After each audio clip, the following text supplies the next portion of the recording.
about the nature of God. Everybody know about God, but do they know about Michael? Do they know about Michael? Michael is my best friend. He's protected me in so many times, in so many circumstances. And when I get down, he steps up. So,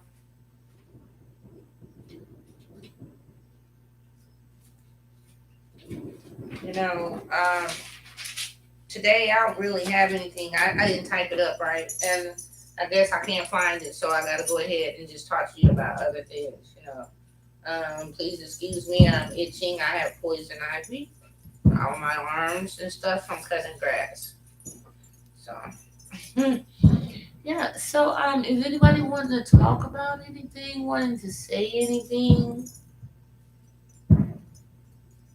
I'm just here. Now, if you look at the third eye, it's been around for many years, but it was only available to the priests. That's another way that they stopped us from moving, connecting together. It was only available to priests, priestesses, and stuff. For example, me, I was born with it, and then when I was 5, I was interacting already with my God.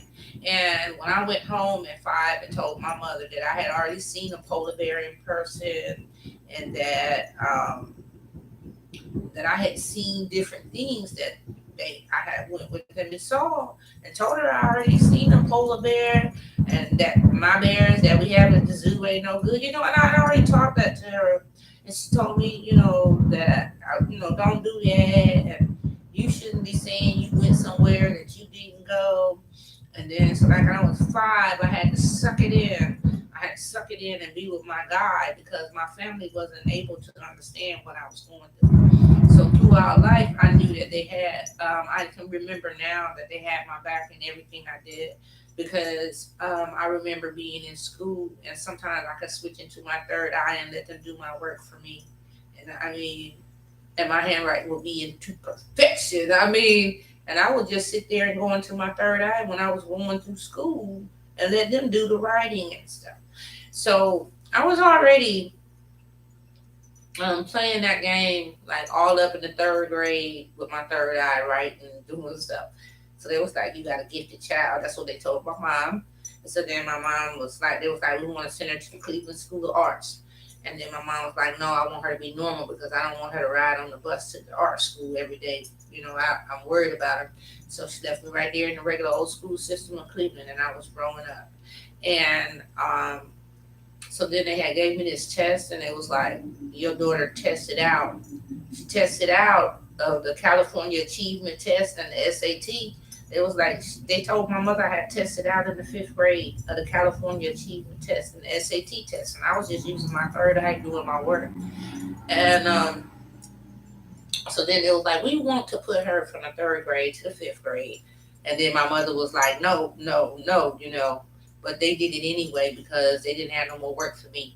So they just went on and put me into 5th grade class, even though it said I was 3rd grade. They had me sit up in there with my sister in the 5th grade, and so that's what they did that year. And then in the 4th grade, I was using the third eye the whole time. And then in the 4th grade, they would come and get me at like 11 o'clock because I'd be done with all the schoolwork, and then take me on a bus to a science lab to do science. And so I did that magnet school like that most of my time. So I'm just saying, I was with the third eye when I was a child. So then when I got baptized at 15 under Pentecostal, that week or that night or that day or somewhere right in there when I got baptized Pentecostal, they came to me and they told me this, like, "You are Inanna." What is it that they like about Inanna? Here's the deal. It all goes back to Solomon. See, they gave Solomon the Queen of Sheba. And then, they say Solomon went down after he went up, right? But this is why he went down. God wanted, or the Creator wanted him to make that son that he had by the Queen of Sheba the ruler, but he chose not to, and that is why he destroyed Solomon. Okay, so remember that I told you you get to come back every 3,600 years. Did you know what they are wanting is the connection? They are wanting those two cultures to connect. I could never do it, but that's what they want. They want somebody to unite the two. That's what the Queen of Sheba's son would have did. There is some kind of war going on between the Queen of Sheba people and the Muslim people, or something like that. I think it's Queen of Sheba, her people. Even right now, today, I'm talking about now. This going on. Sheba blood and that blood is still fighting. They wanted that ended. If that blood would not still be fighting, they wouldn't be having no wars over there. But what he did was disobey God, and he put the wrong king up. When he did that, he creates an endless blood feud that's still going on. So it seemed to me, you know, what we was missing was the wisdom of Solomon. See, he had something. He had a staff. He was able to call spirits and demons and get them to do work for him, right? But he had this wife, the Queen of Sheba, that he did not put her son to be the king. He carried the gene for it to be that, like Solomon. He carried that gene like Solomon, to contact with the third eye like Solomon could. The son that he turned down and wouldn't let be king.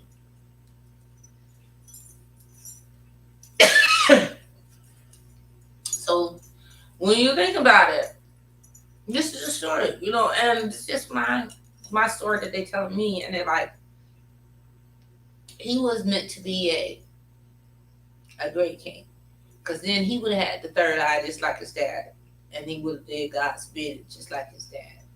But his dad, when he married the Queen of Sheba, and he didn't like the color of her son. He didn't come out white. He come out brown. He didn't want that. So he put his other son up there. And when he did that, now he done created feud throughout time, and he don't even know it. So I don't really know what religion she was. Whatever religion she was different from his. So now his religion had a whole group of people that was supposed to be coming into Christianity, but didn't come because he did that. So it's like a really deep story. So part of it is that bloodline, it has like the ability already to have the third eye stronger. So like I'm like second or third, or maybe I'm like the fourth, the fifth with the third eye in my family. It's in the bloodline. So you have different stuff like that, right? So imagine if you had an imperfect bloodline, and you was on this earth, and you had some imperfection on you that was from your bloodline. Don't you see why you should not be judging people for their imperfections? Because it's something that might have been passed on from a gene, and they can't do nothing about it. What do you do about some imperfection you can't do nothing about? It came down through the lines. What do you do with that person? That's still God's child, just like you. So you have to look at that, and you have to say, well, this person is imperfect in this way and that way, but maybe perfect in another way. So we all have to take that into consideration. Like if you seen a bum on the street, if you took 10 minutes to stare at him, I bet you'll find one object of perfection in him.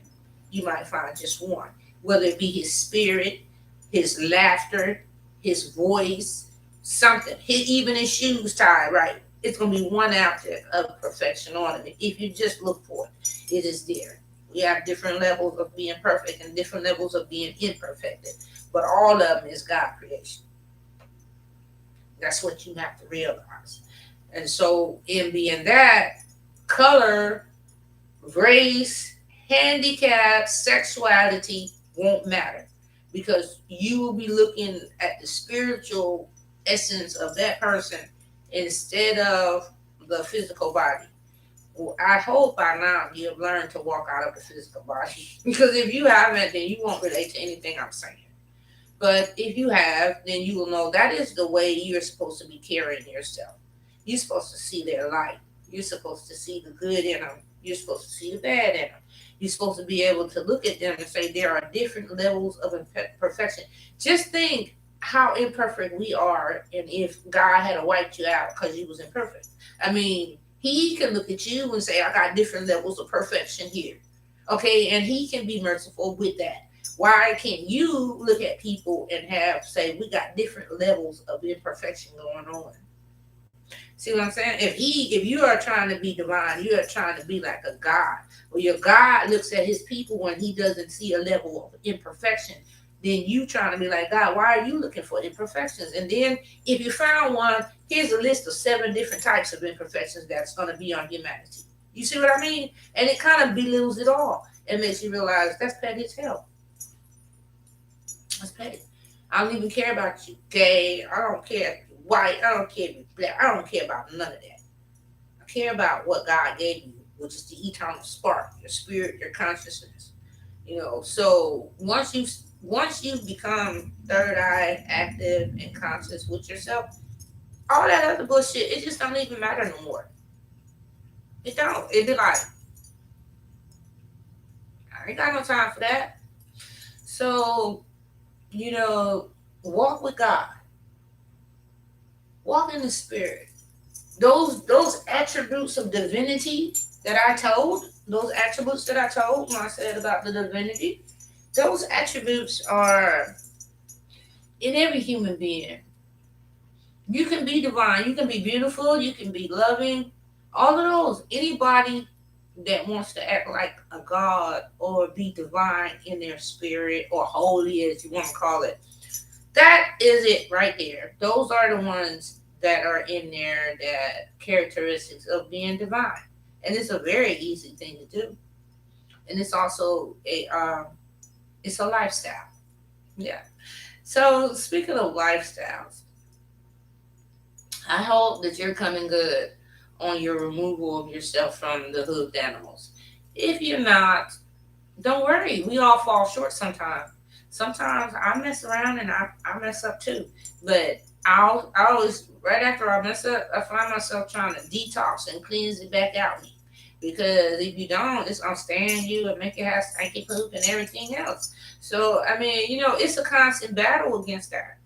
It's not something you can do very easy. You can't just walk out there and just quit eating a certain kind of meat. It's hard. But if you would just try to slow down on the hood animals and do everything else, you you extend your life, the life of your kids if you don't put them on the hood animals. I know it's easy, but what it was a gift that kill you. It's like a gift that you take home and it kill you and your family slowly. That's what a cow was. If you think it was a gift from God, but the cow was really a way to kill you and your family for generations to come. Now, you take it home, it gonna live in your yard. The worms and parasites of it gonna be in the dirt when your kids play. The worms and parasites from the cow drop down into the soil, get on your shoes, get in your kids' feet and everything. Look it up. Now, they knew it. Okay, so how do you know this? Let me tell you what vision I had. I always have visions, but I'm gonna tell you this one, and they made me look at it good, and I couldn't understand it, but I looked at it good. It was a picture of a house, and then it had a fence around the house, and then they had a coffin with a man in it, and then beside the coffin was a cow, and then beside the cow was a big old worm laying in the dirt. What is that vision telling you?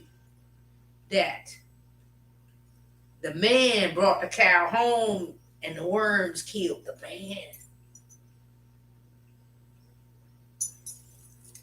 Yeah, yeah. I'm going to say it again. It was a house, it was a yard, it had a fence. Inside the fence was a cow and a big old drawing of a worm. Then, beside the cow and the worm, was the man in a casket. All this in a fenced in yard in my vision. What is it saying to me? It's telling me the cow killed him. He brought the cow home and he killed him.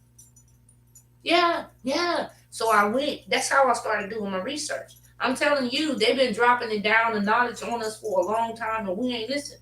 You can go find a crop circle of that. It was a crop circle that they did that showed us that the cows was killing us. It shows a man in a damn casket with a cow.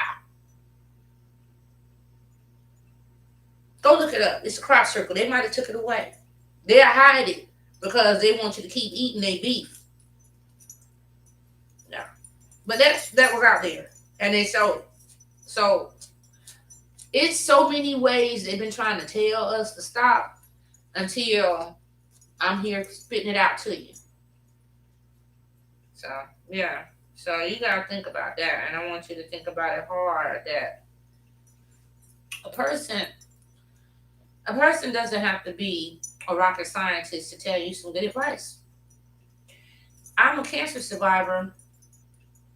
That's why I'm telling you this advice. I mean, on how to survive cancer, how to beat cancer. And because when I asked them about it, this is how they told me what was going on. There is no cure. It is your diet. It is your diet of the hooved animals that lead to the cancer. It is the living around the hooved animals, living with them in your yard where you can be tracking through their feces. And it's that all of that is making us being cross-contaminated with beef and pork parasites. And we're doing it to ourselves. See, you think that when he gave you the cow, he gave you a blessing from above. But he didn't. What he gave you was a way for you to carry death around with you.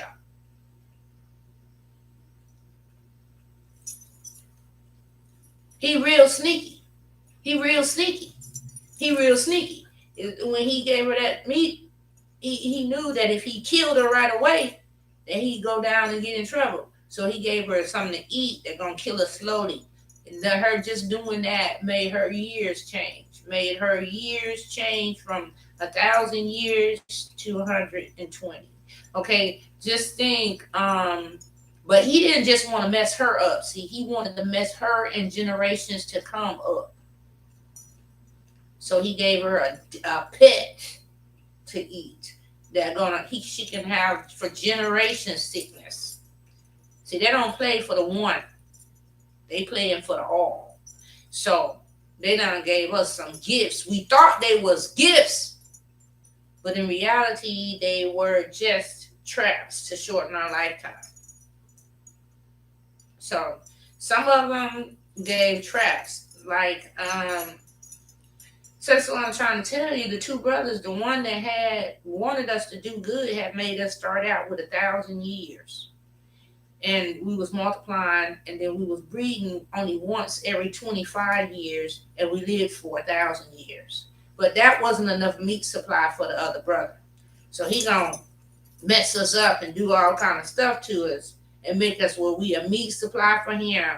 We carrying parasites that kill us at a young age. And then we eating the wrong diet, and our third eye was twisted backwards so that we couldn't really take advantage of the magnetic field of the earth.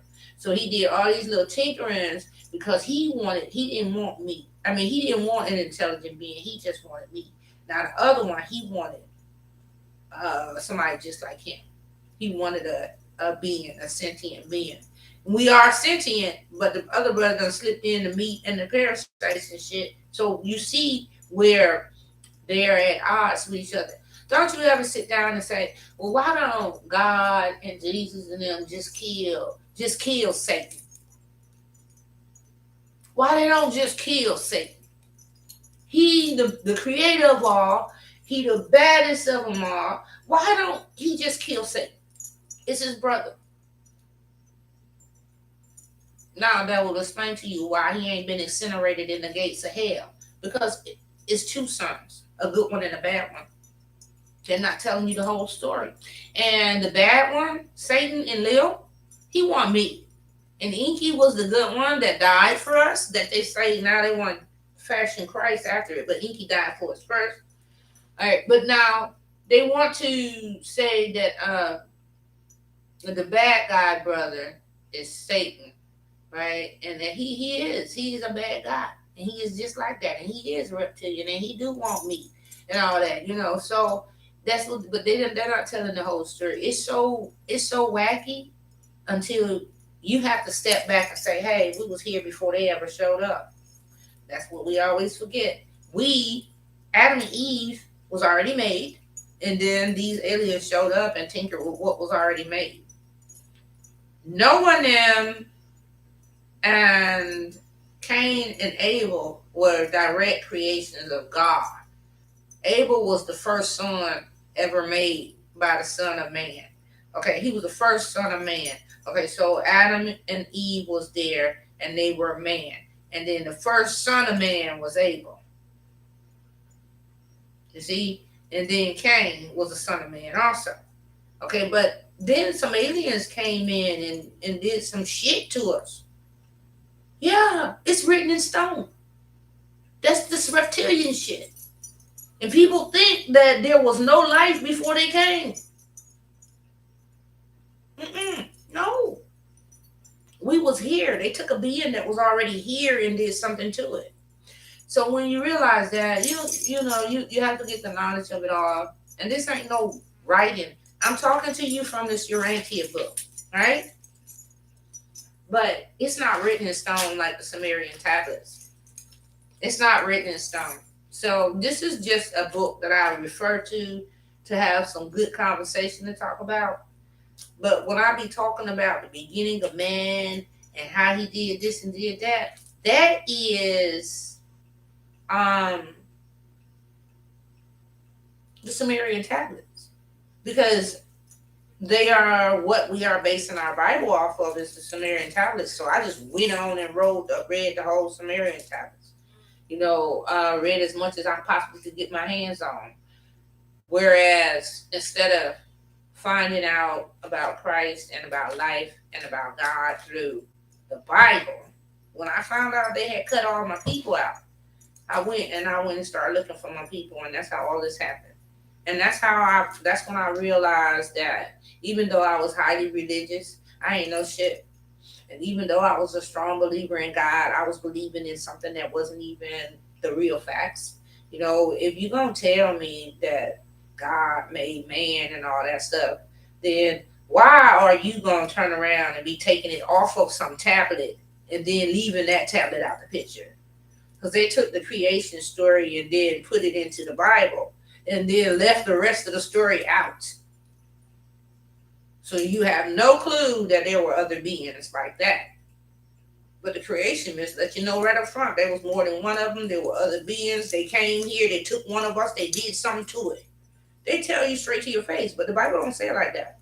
They just tell you about after they took the human and did something to it. What about the humans that was already here? And what effect did it have on them? It had a great effect. What came out of the Garden of Eden was huge. Huge, huge, huge, huge. Big old men. Bigger than what they was used to. But here's the sad part. What came out of the Garden of Eden actually used to eat man. It's hard. It's hard to believe. It's hard to say. But the giants, they have the records that the giants ate humans. So while we sit up there being happy about it, how confused are you to know that what was created in the Garden of Eden came out and started eating on humans? It was eating us like potato chips. That's why they had to kill it. Wiping our asses out like potato chips. It's a fact. That's why they don't tell you why he killed the giants. Why he flooded this place. He flooded this place because what they had created in the Garden of Eden came out and started eating humanity. Started eating fucking humans. They had to kill it to keep it from killing us all. They ain't gonna tell you the whole story. But what they created in the Garden of Eden was a killer. It ate humans, and then different tribes are talking about how the giants ate them. Then you got in India all those giants over there with people heads ripped off, like they're gonna suck the flesh out of it. All of those pictures, and then you got the Egyptians with the giants stepping on humans, and then they tell stories of them wading in human blood, walking in it. They done stomped on so many until they making squishy marks in the humans. So they're wading in human blood. They stomping on crowds of people, wading to the point where when they step on the ground, human blood come up on their shoe or whatever on their feet, wading in it. Okay, so they killed that many of us, and that's why God decided to flood the place because they was killing us. So He flooded it, and He saved a few humans that was normal, that hadn't been affected by these giants. That's how it went down. And they want to say Noah was the only one He saved, but He saved Nepiston too, and it's three of them or four of them that He saved, and then the Amazon basin ain't never been flooded, so He saved all of them. So not only Noah was saved. So, but Noah was saved from that region, but they was giants too. Yeah, they was giants too. And Nimrod, his grandson of Noah, he was a giant. And they used to say he was a hunter of men. Now they saying he was a mighty hunter, but they say he used to hunt men. Men. So he wasn't so glorious as you want to think he is either. He only is remembered for the Tower of Babel because of his own greed. He wanted to get up to he wanted to build a tower to contact to go up to Mars and all that stuff. Okay, and be able to lead this earth. But that's why they talk about him in the Tower of Babel. But he was a ruthless murderer. And he killed a lot of people. Now, why do you think they didn't want him up on Mars or they didn't want him to have the tower? It wasn't just because he thought that because of this with man and all that stuff. Nimrod ate things, ate humans. So, hey, he was a hunter of men. He killed a lot of men. And he was a giant. And he killed men. And on top of that, he was rebellious. He was a killer, but he was also their favorite son because he went and get the meat for them. And he was also determined that he was going to go up to another planet and do his murder too, I guess. And they was like, no, you crazy as hell. And they left him down here. That's what I'm trying to tell you about it, how they cut the story and they glamorize some guys. They glamorize and then they make some guys bad. Like they have made Gilgamesh into a hero. But it said, written in stone, that when he was king, he raped every woman. Every woman that wanted to get married to her husband had to lay with him that night, and then they could get married to that woman. So this was Gilgamesh going through raping all the women. So they talk about him like he was a hero, but if you look at it closely, it clearly say that no woman could get married unless they slept with Gilgamesh. But they have glamorized him now into a mighty hero. But he was a tyrant.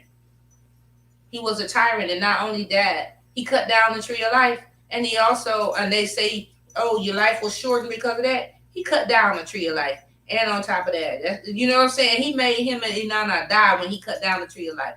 They broke it all up and said she had a trip down to the underworld and she got to come back. Yeah, she got to come back, but Gilgamesh made her die. He tore up the tree of life.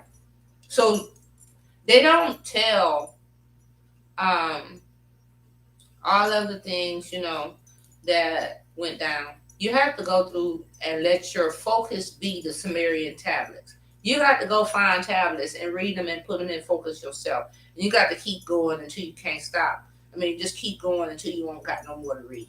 Because each one of them has a bit of knowledge on them. I'm not telling you to read the shopping list and all that stuff. I'm talking about the text, the Atrahasis, the numeral list, all of those Sumerian texts that are stories and literature. They didn't write those things just for nothing. That was the way it was going down. Because everything, they finding out that those were like records. Like we record stuff with the newspaper. They recorded things that went down in their life with the chiseling in stone, but that means they only recorded the big stuff. So if it's a story there about somebody, it's only the big stuff they did in their life. It's not going to tell all the stuff they did, just the big stuff. So it would talk about Inanna and Gilgamesh, but then it would talk and say, he tore up the tree, he killed this, he killed that. It don't tell the rest of the story. It's just going to tell you the facts of what went down. So you have to put two and two together. And why didn't we learn this stuff? Well, American history, the history system that they got is teaching the history of America, and pretty much before that, they're leaving you lost out. They're just going to teach what happened in America. That's what American history does. If you want to learn what happened in real history, then you're going to have to go to find it yourself, because the history books in school just teach what happened in America and somebody else's point of view. But if you go to learn real history, you're going to need to go to somewhere else and look at their history of the world, because there's a great history out there that outdates the Bible. So that's my thing to you about it. How did you learn this stuff? How did you realize that you was different? I was different when I was 5.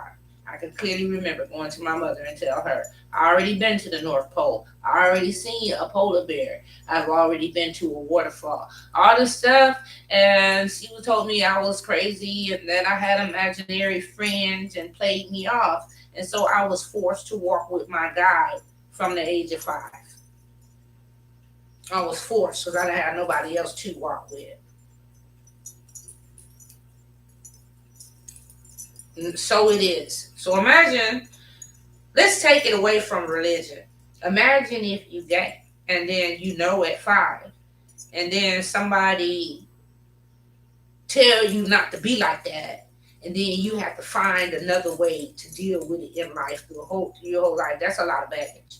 And when I told my mother that I was going to these different places, no, I wasn't talking about I had no imaginary friend. I'm telling her I done been here, I done been there, I done did this, they done took me here, there. And she like, no, and she won't listen to her child. But it was a plus. I'm not down in her. My strength is so strong now from being stuck like that for 48 years until all I do is walk on the other side now. Because I didn't have a life on this side. Because my mother wouldn't accept me for who I was. She couldn't accept nothing.